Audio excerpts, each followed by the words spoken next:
नमस्कार दोस्तों, श्री शिवाय नमस्तुभ्यम। दोस्तों आज मैं श्री महादेव का एक ऐसा उपाय लेके आई हूँ जिसे यदि आप लोग अपने जीवन में कर लेंगे तो आपके जीवन में जो कर्जे से संबंधित जो भी परेशानी चल रही है उससे आप काफी जल्द निजात पा लेंगे। और इसके साथ ही दोस्तों महादेव कहते हैं कि इस उपाय को जो भी व्यक्ति पूर्ण श्रद्धा भक्ति भाव से करता है तो उसके जीवन में दोबारा कर्जे से संबंधित कोई भी परेशानी उस व्यक्ति को परेशान नहीं करती है। दोस्तों परम पूजनीय पंडित प्रदीप मिश्रा जी ने इस उपाय को बहुत ही आसानी से समझाया है। तो दोस्तों वीडियो को शुरू करने से पहले मैं मेरे आराध्य श्री लक्ष्मी नारायण को मैं कोटि कोटि प्रणाम करती हूँ, मैं उनको कोटि कोटि नमस्कार करती हूँ। दोस्तों परम पूजनीय पंडित प्रदीप मिश्रा जी कहते हैं कि जो भी मेरे महादेव के इन उपायों को करता है उनके जीवन में उन्हें अवश्य सफलता मिलती है। साथ में ये उनका कहना ये भी रहता है कि जो भी मेरे महादेव से विश्वास नहीं करते हैं वो इन उपायों को बिल्कुल भी ना करें, क्योंकि दोस्तों काम वहीं पर सिद्ध होता है जहां पर पूर्ण विश्वास होता है।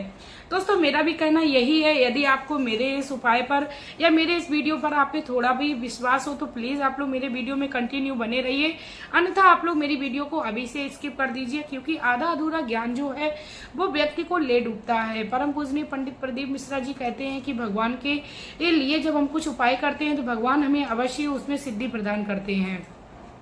दोस्तों दही का एक ऐसा छोटा सा उपाय है जिसको यदि आप कर लेंगे तो भगवान भोलेनाथ आपके जीवन में कर्जे से जो समस्या चल रही है उससे निजात दिलाएंगे। या आपके जीवन में आपने किसी को धन दिया था और वह लेकर भाग गया है, आप इससे बहुत ज्यादा परेशान हैं, तो वह व्यक्ति आपको धन देने आपके घर वापस आएगा। ये महादेव की कृपा होगी और आपके चमत्कार का चमत्कार होगा जिसमें आप अपने महादेव को कोटम कोट प्रणाम कर लेंगे। दोस्तों परम पूजनीय पंडित प्रदीप मिश्रा जी जो हैं वो भगवान शिव शंकर के दूत के रूप में मैं तो उनको मानती हूँ, क्योंकि परम पूजनीय पंडित प्रदीप मिश्रा की जी के जो भी उपाय होते हैं वो श्री भोलेनाथ से संबंधित होते हैं। भोलेनाथ बहुत ही कृपालु हैं और अपने हर भक्तों पर अपनी कृपा दृष्टि लुटाते हैं। कहते हैं भगवान भोलेनाथ पर एक लोटा गंगा जल या एक लोटा साधारण जल मात्र ही भगवान भोलेनाथ को प्रसन्न कर देता है। भगवान भोलेनाथ को सिर्फ और सिर्फ यदि प्यारा है तो भक्तों का प्रेम और भाव, क्योंकि प्रेम भाव से हर व्यक्ति को जीता जा सकता है, किसी भी व्यक्ति को हम अपने अहंकार से नहीं जीत सकते हैं। इसके साथ ही परम पूजनीय पंडित प्रदीप मिश्रा जी कहते हैं कि जो भी व्यक्ति अपने जीवन में यदि दुखी है तो वह भगवान का आश्रय अवश्य ले। दोस्तों कहते हैं हर व्यक्ति को दुख आते हैं, वह पूजा कर रहा है फिर भी उसको दुख आ रहे हैं। दोस्तों इसके लिए मैं आप लोगों को एक बहुत ही अच्छा एग्जाम्पल देती हूँ। दोस्तों काफी बार हम लोगों ने देखा होता है एक बिल्ली जो होती है वह अपने उसी मुख से अपने बच्चे को उठाती है तो बहुत ही आसानी से और बहुत ही प्रेम से उठाती है। और दोस्तों जब वो बिल्ली एक चूहे को अपने मुंह में दबोचती है तो उसकी जो दशा होती है वह हम सभी लोग जानते हैं। ठीक उसी प्रकार से हमारे जीवन में भी हमें लाभ मिलता है भगवान की यदि हम लोग शरण में होते हैं।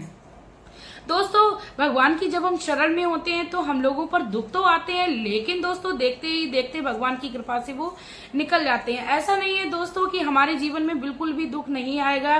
दोस्तों दुख आएगा लेकिन उसको भगवान बहुत ही छाट कर कम कर देंगे और हमारे जीवन से दुख ऐसे निकल जाएगा कि हमारे जीवन जो है वो दोबारा से खुशी खुशी व्यतीत होने लगेगा। दोस्तों कई बार हम लोगों ने ऐसी भी कंडीशन देखी है जिसमें व्यक्ति दुखी इतना ज्यादा हो जाता है उसका पूरा जीवन खत्म हो जाता है, लेकिन वह उस दुख से उभर नहीं पाता है। ऐसे में व्यक्ति को अपने जीवन में श्री शंभू का आश्रय लेना चाहिए, क्योंकि श्री शंभू या आपके जो भी आराध्य हैं आप उनकी शरण में रहकर अपना जीवन यापन करिए। आपको कभी किसी प्रकार की कोई दुख तकलीफ आपको परेशान नहीं करेगी।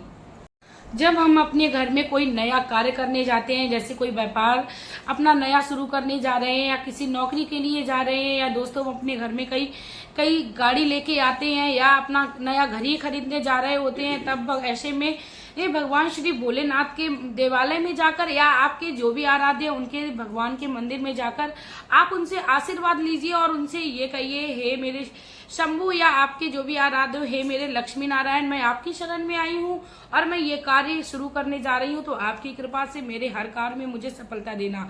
दोस्तों कहते हैं आशीर्वाद से पूरे जग को जीता जा सकता है और आशीर्वाद ही व्यक्ति के जीवन में काम आता है। सबसे महत्वपूर्ण बात तो इस उपाय की ये है कि आपको ये उपाय जो है वो मात्र एक बार करना है और उसके बाद भगवान भोलेनाथ आपकी समस्या को हल करने में लग जाएंगे। दोस्तों भगवान भोलेनाथ जो हैं वो हर व्यक्ति की समस्या का समाधान करते हैं। समुद्र मंथन के समय जब मंथन से विष निकला था तो प्रभु श्री शंभु ने ही उस समस्या का समाधान किया था, खुद विष पी गए थे और दुनिया को संकट से बचा लिया था। ठीक उसी प्रकार शिव शंभु ऐसे हैं जो दूसरे को कभी भी मुसीबत में नहीं देख सकते हैं, वह अपने बच्चों पर सदा ही प्रेम लुटाते हैं। दोस्तों खास बात तो ये है कि जब भी आप भगवान श्री शंभु के मंदिर में जाएं तो आप अपने आप को पूर्ण समर्पित कर दें। जिस प्रकार मंदिर में कटी फटी बेलपत्र या कटे फटे बेसमी के पत्र या नारियल खंडित चढ़ाना वर्जित होता है, ठीक उसी प्रकार हम अपने जीवन को पूर्ण समर्पित करें। किसी भी मन में अपने आप को द्वेष ना रखें और भगवान के लिए पूर्ण श्रद्धा रखें। उसके बाद हमारे जीवन में हमें सिद्धि प्राप्त होगी। तो चलिए दोस्तों, समय को वेस्ट ना करते हुए अब मैं बात करती हूँ कि दही का ऐसा कौन सा उपाय है जिससे अब हमें कर्जे से मुक्ति मिलेगी। लेकिन दोस्तों उससे पहले मैं आप लोगों से रिक्वेस्ट करना चाहूंगी, यदि आप अपने जीवन में महादेव की कृपा को पाना चाहते हो तो आप मेरे चैनल को सब्सक्राइब कर लीजिए, वीडियो को लाइक कर दीजिए और कमेंट बॉक्स में ओम नमः शिवाय का एक प्यारा सा कमेंट कर दीजिए। दोस्तों सभी वृक्षों में से जो सर्वोत्तम वृक्ष जो कर्जा मुक्ति के लिए माना जाता है वह बरगद का वृक्ष है। जी हाँ दोस्तों, बरगद का जो वृक्ष है वो कर्जा मुक्ति के लिए सर्वश्रेष्ठ बताया गया है। दोस्तों इस उपाय को करने के लिए आपको करना क्या है, लेकिन उससे पहले मैं एक और रिक्वेस्ट करना चाहूंगी, यदि आप लोग भूल जाते हो तो प्लीज आप मेरे इस उपाय को अपनी कॉपी पर नोट कर लीजिए और इस उपाय को आप आसानी से करिए।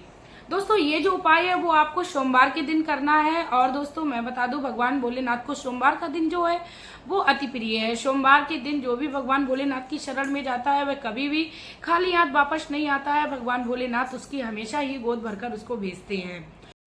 सोमवार के दिन आप सुबह में उठिए, स्वच्छ कपड़े पहनिए और अपने अंदर के भी मन को बिल्कुल स्वच्छ कर लीजिए, क्योंकि स्वच्छता मेरे श्री शंभु को काफी ज्यादा प्रिय है। उसके बाद आप अपने घर के मंदिर में भी पूर्ण विधि से पूजन विधि कर लीजिए, भगवान सूर्य देव को जल चढ़ाइए। उसके बाद भगवान शिव के मंदिर में आप जाने की तैयारी कर लीजिए। आपको तैयारी करने के लिए क्या करना है, आपको 1 लोटा जल लेना है। दोस्तों याद रखिए, जल जो है वो आपको हमेशा ही अपने घर से ले जाना है, क्योंकि घर से ले जाया हुआ जो जल होता है वो हमें पितृ दोष को भी शांत करता है। इसके साथ ही दोस्तों मैं आपको बता दूं, उस लोटे में आप लोग एक बूंद, या कहते हैं 1 बूंद गंगा जल की ही काफी है, तो आप 1 बूंद उसमें एक लोटे में गंगा जल डाल लीजिए और उसमें आप जल ले लीजिए। उसके बाद 1 कटोरी आप दही ले लीजिए। आपके घर के बाहर थोड़ी सी मिट्टी हो तो आप उसको एक पॉलिथीन में इकट्ठा करके बरगद के वृक्ष के नीचे ले जाइए। हो सकता है दोस्तों आपके घर के बाहर कोई भी मिट्टी ना हो तो आप वहां पर बरगद का जो वृक्ष लगा हो वहां से नीचे से ही आप थोड़ी सी मिट्टी ले लीजिए। इसके साथ ही दोस्तों कभी कभी ऐसा होता है कि वृक्ष भी जो होते हैं वो आसपास की जगह होती है उनको पक्का कर दिया जाता है, तो आप कहीं से भी मिट्टी को ले लीजिए। बस अपने साथ आप मिट्टी, 1 कटोरी दही, लोटे में जल को ले जाइए और बरगद के वृक्ष के पास पहुंचकर आप बरगद को सर्वप्रथम तो प्रणाम करें और भगवान बटकेश्वर महाराज का आप ध्यान करें। कहते हैं शिव शंभु का दूसरा जो स्वरूप है बटकेश्वर महाराज है। शिव शंभु के काफी सारे स्वरूप हैं, उनमें से एक स्वरूप है बटकेश्वर महाराज। तो बटकेश्वर महाराज का आप ध्यान करते हुए आप उस वृक्ष के समीप जाइए। उसके बाद उस वृक्ष के नीचे आप एक दही से और मिट्टी से मिलाकर आप वहां पे एक बहुत ही सुंदर सी शिवलिंग स्थापित करिए। दोस्तों दही को आप मिट्टी में उतनी ही मात्रा में मिलाएं जिस मात्रा में अच्छे से शिवलिंग बन जाए। दोस्तों ये आसानी से बन जाएगी। दोस्तों बहुत ही छोटी सी आपको शिवलिंग बना लेनी है। कहते हैं 1 अंगूठे के बराबर ही शिवलिंग भगवान श्री भोलेनाथ के संपूर्ण फल को प्राप्त करा देती है। दोस्तों आपको शिवलिंग को बना लेना है। उसके बाद आप जो 1 कटोरी दही ले गई थी वो भगवान श्री बटकेश्वर का ध्यान करते हुए आपको वो सारा ही दही भगवान श्री बटकेश्वर महाराज की शिवलिंग पर आपको समर्पित कर देना है। दोस्तों आपको याद रखना है दही की जो मात्रा है वो काफी ज्यादा रखनी है, क्योंकि कर्जा मुक्ति के लिए एक मुख्य उपाय बताया गया है। उसके बाद दोस्तों आप वहां पर जो शिवलिंग थी उसको आप अच्छे से प्रणाम करिए और बटकेश्वर महाराज से प्रार्थना करिए, हे बटकेश्वर महाराज मेरे जीवन में कर्जे से संबंधित कोई भी परेशानी चल रही है उसको आप निजात दिलाइए और मेरा जो तन बदन है वो पूरा कर्जे में डूब चुका है। मैं अब समाज में कहीं के लायक नहीं रहा। मेरा समाज जो है वो हास्य करने लगा है। मैं इस समाज से बहुत ज्यादा तंग आ चुका हूँ। हे मेरे बटकेश्वर महाराज आप मेरी इस समस्या का समाधान करिए। इसके साथ ही दोस्तों आप भगवान श्री बटकेश्वर महाराज को प्रणाम करके भगवान के पास जो आप 1 लोटा जल ले गए थे उसको आप बरगद के वृक्ष में समर्पित कर दीजिए। याद रखना है दोस्तों शिवलिंग पर आपको उस समय जल नहीं चढ़ाना है, शिवलिंग पर खाली आपको दही का समर्पित करना है। उसके बाद आप जो लोटा जल ले गए थे वह जल आपको बरगद के वृक्ष में चढ़ाना है। बरगद के वृक्ष में आप उस जल को चढ़ा दीजिए। उसके बाद बरगद के वृक्ष को भी आप प्रणाम करिए और उसके बाद आपने जो शिवलिंग बनाई थी और दही इस पे चढ़ाया था, उस शिवलिंग को उठाकर आप किसी भी बहते हुए जल में प्रवाहित कर दीजिए। दोस्तों कहते हैं कि बहते हुए जल में जब हम किसी भी शिवलिंग को या किसी भी चीज को, वस्तु को प्रभावित करते हैं तो हमारे जीवन में चल रही समस्या भी उसके साथ प्रभावित हो जाती है। दोस्तों कहते हैं भगवान श्री शंभु जो होते हैं वो हमारे जीवन में सुख प्रदान करने वाले हैं। भगवान श्री शंभु की कृपा से हर व्यक्ति सुखी रहे, अपने जीवन में सारी मनोकामनाओं को पूर्ण करे। दोस्तों जो व्यक्ति दूसरों के लिए सुख चाहता है उसका जीवन में कभी कोई गलत नहीं कर सकता है। दोस्तों शिव शंभु की शरण में जाने से हमें अनेक प्रकार के कष्टों के साथ साथ रोगों से भी मुक्ति मिलती है।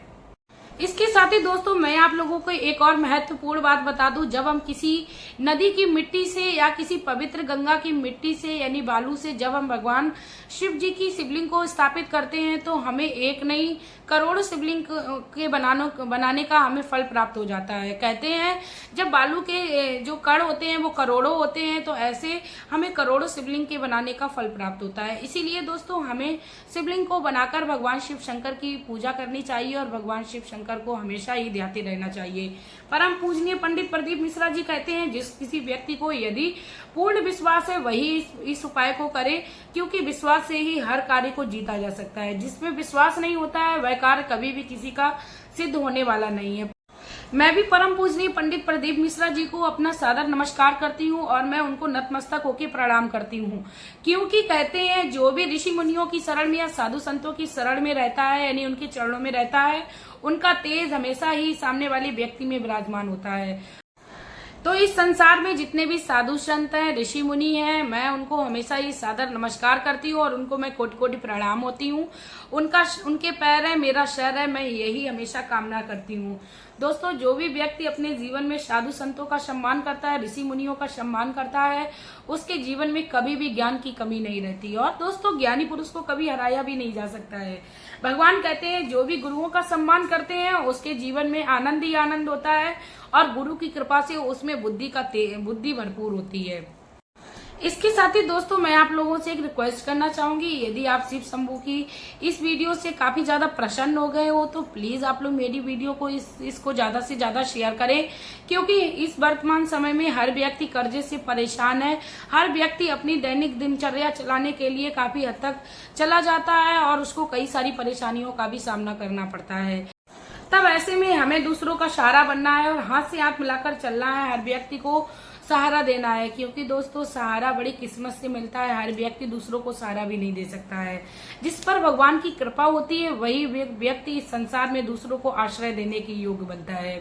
दोस्तों तो आश्रय सबको देते रहिए। यदि प्रभु ने आपको इस लायक बनाया है तो आप अपने जीवन में दूसरों को आश्रय देते हुए अपने जीवन का यापन करें। इसके साथ ही दोस्तों अब मैं वीडियो में आप लोगों से लेना चाहूंगी विदा। आपका प्यार और कीमती समय देने के लिए धन्यवाद।